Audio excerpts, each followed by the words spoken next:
I've written this and I'd like it to be understood that I'm reading it off of my laptop. I will start. Your Honour and members of the court in Birmingham, hearing the verdict on HS2's move to imprison the young man known by the nickname Jellytot. The nickname is after his love of the UK sweets that we all love.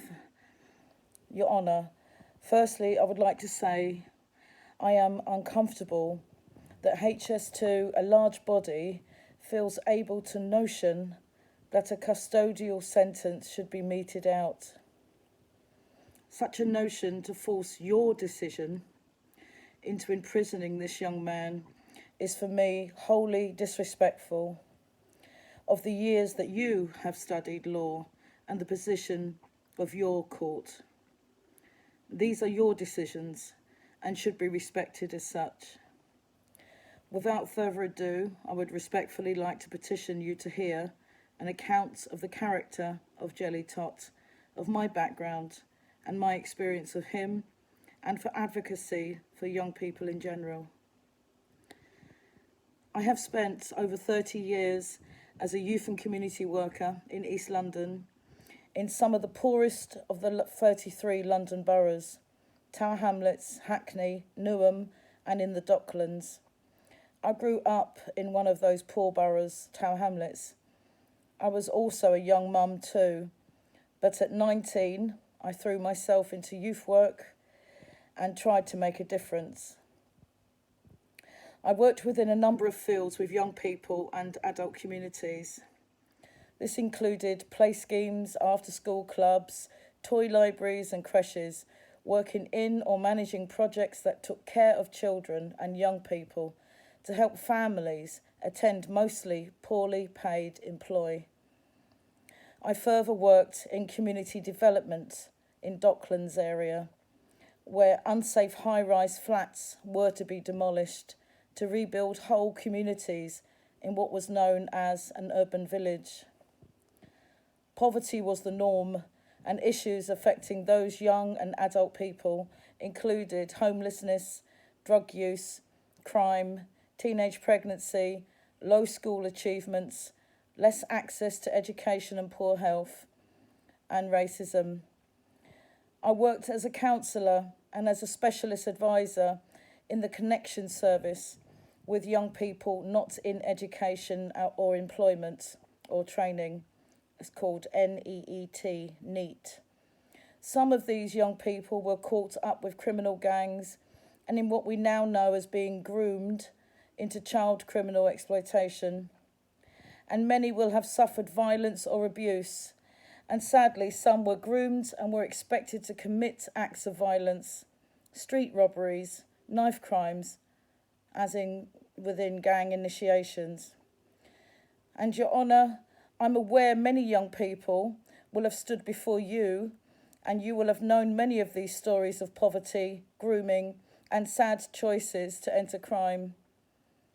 Much of my work included trying to get young people back on a path of greater connection with their communities and neighbourhoods, desisting from crime, connecting with local businesses, in local apprenticeships, voluntary work, citizenship, and trying to ensure their positive choices help them move away from criminal gangs.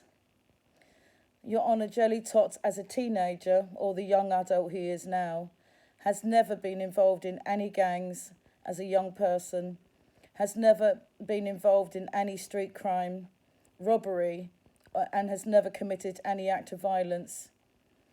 He has been educated, and with that education, learned about deforestations across the rainforest and climate change. His understanding and knowledge of this, his passion, is remarkable.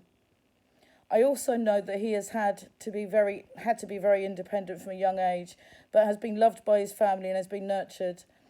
This passion, Your Honour, has become a heartache within him. I see the work of my younger years possibly being what he might be more equipped to do now in his young adult life. The educational aspects of this passion to protect ancient woodlands is too good an opportunity to miss. He has been involved in 2 crimes, Your Honour.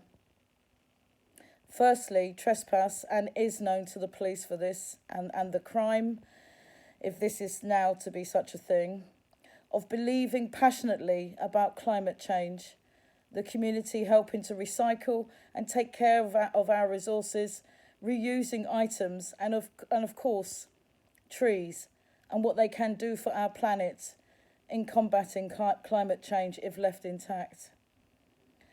Your Honour, now to my late husband, David. David was a senior quantity surveyor in the UK.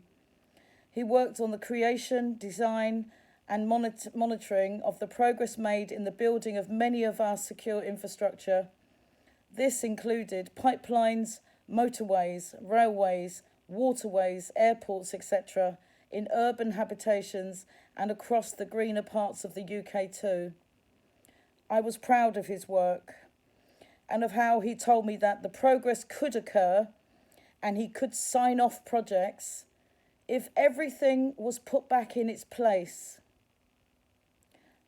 That meant fields looked like fields again, that archaeological finds were protected, that wildlife was protected, that communities were involved and supported with their concerns, and that trees were protected too.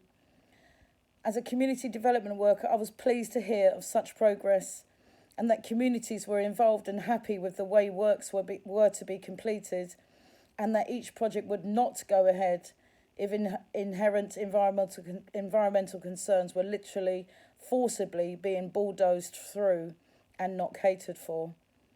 He would not allow such things in his capacity and would not sign off such work with such attitudes. Your Honour, this is a large community, let's call it, not just local or national, but now a global community of people concerned about climate change and the protection of trees and our planet. Jellytot is one young adult that is trying to make a difference, just like I did, just like my husband did, with regard for the whole community. I can say that from meeting him personally in 2019 at a Gloucestershire countryside festival called 2000 Trees, I was struck very deeply by his gentle and encouraging way. He taught me lots about climate change and what the whole 2000 Trees festival was for. There was, Your Honour, a perfect one-to-one supportive exchange, while I tried to understand the complexity of climate change from a young person's point of view. That complexity, that exchange, was similar to what is found in the skills of a counsellor or a favoured teacher. Your Honour, I am now a grandmother to 3 grandchildren and sadly a widow. I have now no one to protect my being, to help me grow and learn, and I am trying to teach myself to face challenges alone. This young man, Your Honour, has become a fine citizen, caring, nurturing and protecting not just one person like my husband did for me, but for the whole community. Metaphorically, he is like a young apple tree himself. If able to flourish, he will bear fruit. This youthfulness, gentleness and support is to be admired, and if nurtured like a sapling and given the right opportunities, will grow and become an arbour to others and somewhere we might all like to lean upon on a hot summer's day. I ask that the sentence you and only you give at this hearing is non-custodial, is one of leniency, and draws upon your experience and understanding of the kinds of crimes that other young people may have pleaded with you over.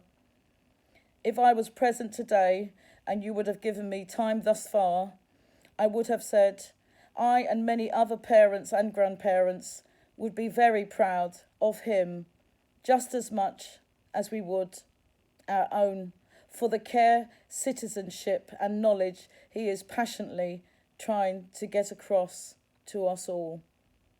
Thank you.